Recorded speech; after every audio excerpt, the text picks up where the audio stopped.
selesai sholat, nah, apa kata gurunya, "Ada lagi yang mau kamu lakukan mungkin terakhir?" "Cukuplah," kata Khubayb bin Adi. "Seandainya saya tidak takut, tidak khawatir kalian mengatakan saya takut mati, saya tadi akan."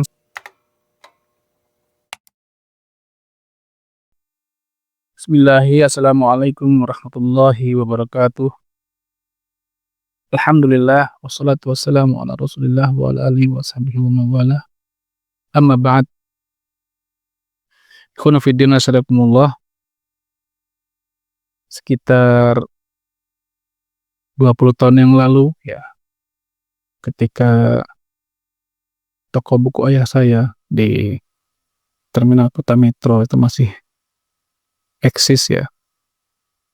Setiap bulan Sya'ban ya, akhir menjelang Ramadan, itu banyak sekali orang-orang yang datang ke toko ayah saya, toko buku ayah saya, ya, membeli buku-buku yang berkaitan dengan masalah puasa ya,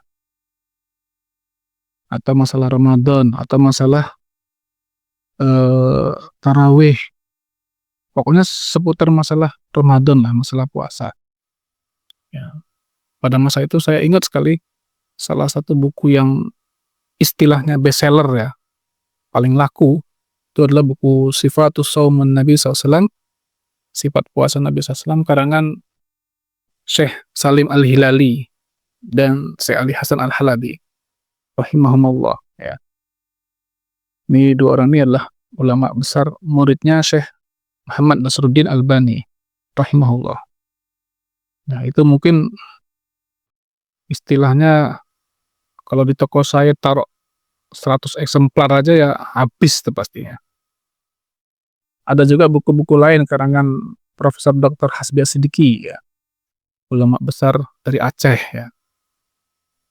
Bukunya Syekh Dr. Yusuf Kordowi juga ada masalah puasa.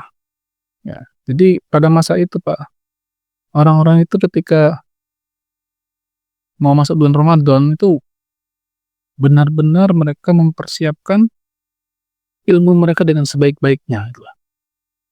Mereka paham puasa ini bukan cuma sekedar rutinitas tahunan ya, atau ritual kosong ya, yang tanpa makna ya. Mereka paham ini ibadah yang betul-betul harus diilmui dengan sebaik-baiknya. Masjid-masjid juga sejak akhir Sya'ban itu udah ramai kajian-kajian Ramadan ya, undang dari ustadz lokal atau agak jauh atau mungkin malah dari luar Sumatera ya. Berbeda dengan yang kita rasakan hari ini Pak. Hari ini nih bulan Ramadan ketika tiba ya kayak biasa aja gitu loh ya. Karena memang mungkin eranya buku ini sudah hampir habis gitu ya. Karena kan eranya era digital gitu ya. Sehingga banyak orang mengatakan buku itu udah gak terlalu penting gitu ya. Semuanya ada di HP ya. Pertanyaan besarnya, benar nggak di HP itu dia buka masalah kajian tentang puasa gitu loh, tentang Ramadan ya. Saya nggak gitu yakin gitu ya. Karena kalau orang tidak terbiasa dengan ilmu itu ya megang HP itu paling ya yang dilihat hanya lawak-lawak atau berita atau film atau yang lainnya gitu loh. Tapi kalau orang itu terbiasa dengan buku ilmu,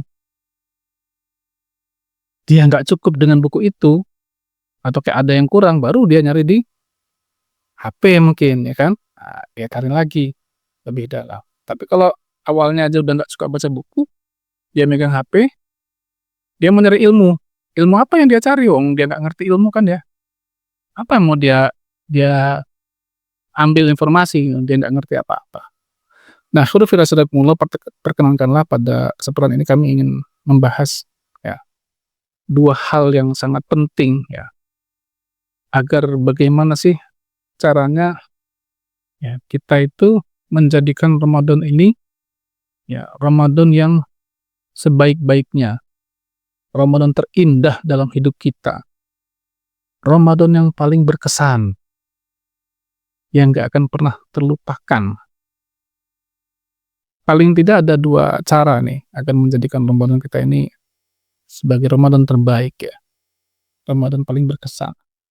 Pertama adalah, ya hendaknya kita bimbing betul bahwa diri kita ini di bulan Ramadan ini dengan ilmu, ya, dengan ilmu. Seperti saya ceritakan di awal, Pak, kan, pada zaman dahulu orang-orang sibuk nyari buku, ya kan, sibuk nyari pengajian. Untuk apa? Untuk asupan dia, pemahaman dia tentang Ramadan ini gitu loh, supaya jangan salah gitu, jangan keliru, ya kan. Sahur itu yang benar kayak apa sih gitu. Sahur tuh yang benar jam berapa sih, ya kan. Tidak sedikit, Pak, sampai hari ini tuh masih banyak orang yang sahur tuh jam 2 malam, jam 3 malam. Bagaimana tuh konsepnya itu? Ini pasti orang-orang yang nggak paham tentang ilmu, ya kan, nggak ngerti sahur Nabi SAW tuh bagaimana. Masih banyak kita melihat orang dalam tarawih itu ogah-ogahan, malas-malasan, ya kan. Kenapa? Karena dia nggak paham tentang kemuliaan dari tarawih, ya kan. Nah ini cobalah kita mulai sadar gitu ya, bahwa saya harus membekali diri saya di Ramadan ini dengan ilmu yang sebaik-baiknya, ilmu yang cukup gitu loh. Ya, kalau pegang HP, ya terserah sih pegang HP, nggak apa-apa. Tapi pastikanlah yang kita buka itu memang betul-betul menunjang tambahan pemahaman kita gitu loh. Ya kalau bacalah tentang masalah pembahasan puasa, ya tarawih, iktikaf dan lain-lainnya, supaya kita nggak salah gitu loh dalam beramal. Kalau lihat ceramah atau podcast, pastikan ini tentang ilmu ini, tentang puasa ini. Ya, jangan sampai kita itu istilahnya teralihkan perhatian kita, Pak. Ya kan?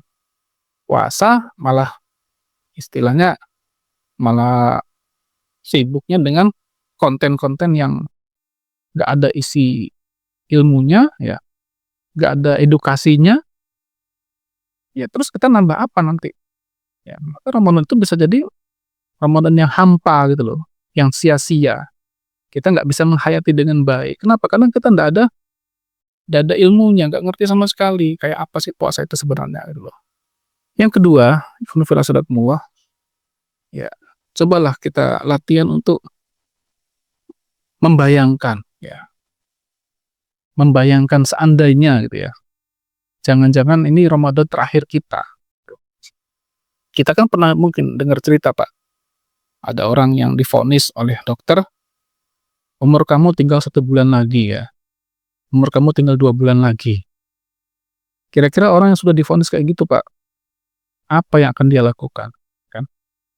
Saya yakin dia akan melakukan sebaik-baiknya kebaikan, sebanyak-banyaknya amalan, ya kan?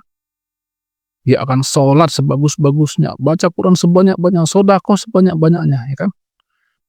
Nah, dan Ramadan itu juga begitu. Cobalah resapi, bayangkan, ya berandai-andailah, jangan-jangan ini Ramadan terakhir kita gitu loh, ya kan? Saya ingat sekali beberapa tahun yang lalu, 1 hari sebelum Ramadan itu, ada seorang kawan yang istrinya meninggal dunia di dekat rumah saya. Ya, jadi besok Ramadan, Pak, hari ini meninggal. Masya Allah. Berarti kan bagi ibu itu, Ramadan kemarin itu adalah Ramadan terakhir dia. Dan dia nggak tahu kan, itu Ramadan terakhir dia.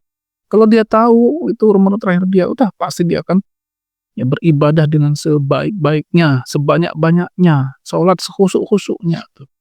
Ibu ini memang wanita solehah, saya tahu ya. Cuman yang pasti dia tidak akan tahu kalau itu ternyata Ramadan terakhir dia, ya kan? Cuman kita nggak tahu kapan kita meninggal kan? Ya tadi latihanlah untuk ya berandai-andai, membayangkan jangan-jangan ini Ramadan terakhir kita, sehingga kita di bulan Ramadan itu nggak ketemu, yang akan datang nggak ketemu lagi gitu loh. Maka maksimalkanlah Ramadan ini.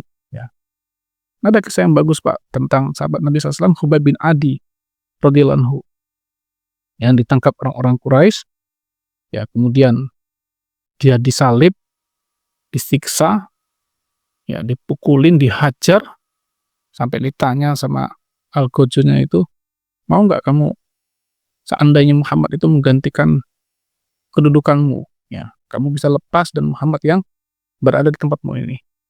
Khubayb bin Adi radhiyallahu anhu mengatakan dengan tegas, ya, "Aku tidak mau seandainya Nabi SAW itu terluka walaupun seujung kuku beliau. Ya, biarlah aku menanggung derita ini." Masya Allah.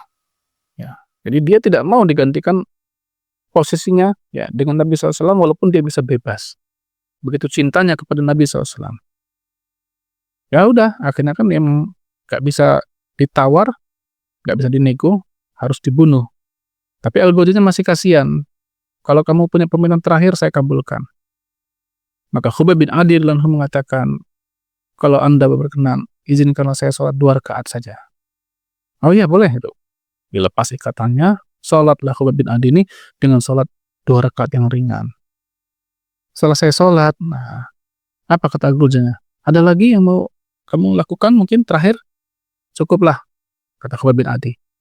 "Seandainya saya tidak takut, tidak khawatir kalian mengatakan saya takut mati, saya tadi akan sholat dengan sholat yang paling lama, paling panjang. Tapi saya sholat yang sederhana aja. Saya khawatir kalian mengatakan saya takut mati. Sekarang bunuh aja saya." Masya Allah, Pak. Ini yang namanya ya sholat terakhir. Dan dia tahu habis ini dia mati gitu loh. Nah, tapi masalahnya tadi Ramadan ini kita nggak tahu ini Ramadan terakhir atau bukan. Tapi cobalah kita menghayal, membayangkan, berandai-andai jangan-jangan ini Ramadan terakhir saya. Tahun depan nggak ketemu lagi, ya kan? Ya, atau tahun depan ternyata kita sakit parah, akhirnya kita nggak bisa puasa. Aduh, nyesel kita kan. Tahun ini kita puasa malas-malesan, nggak serius, tarawihnya juga mahmoh ya, nggak beneran, iktikafnya juga asal-asalan, nah gimana ini? Ya kan?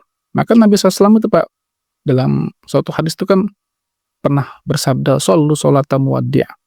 Ya, sholatlah seperti sholat perpisahan. Ya, hadis ini sahih nih, riwayat Imam Ahmad dan Ibnu Majah. Ya, disahihkan oleh Al-Albani. Ya, sholatlah seperti sholat perpisahan. Ya, yang mana setelah itu kita tidak sholat lagi.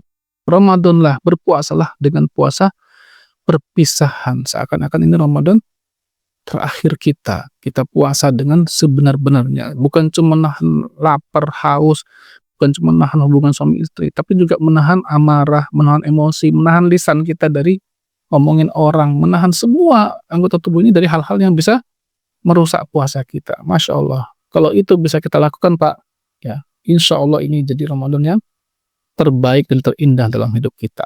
Pertama ilmu tadi, bekali, ya pastikan kita ilmu ini dengan Ramadan ini betul-betul prima gitu, bagus, sempurna, tahu semuanya kita tuh. Masalah puasanya, masalah tarawihnya, masalah baca Quran, iktikaf dan semuanya. Sehingga kita bisa memastikan insya Allah lah mudah-mudahan ya paling tidak ya mungkin 80% lah puasa saya ini seperti yang dulu pernah Nabi lakukan. Yang kedua, nah, coba sedikit membayangkan jangan-jangan ini Ramadan terakhir kita. Maka kita akan berpuasa dengan sebaik-baiknya. Sholat malam dengan sebaik-baiknya. Dan semua ibadah itu kita lakukan dengan sebaik-baiknya. Wallahu a'lam bishawab. Mudah-mudahan sedikit bermanfaat.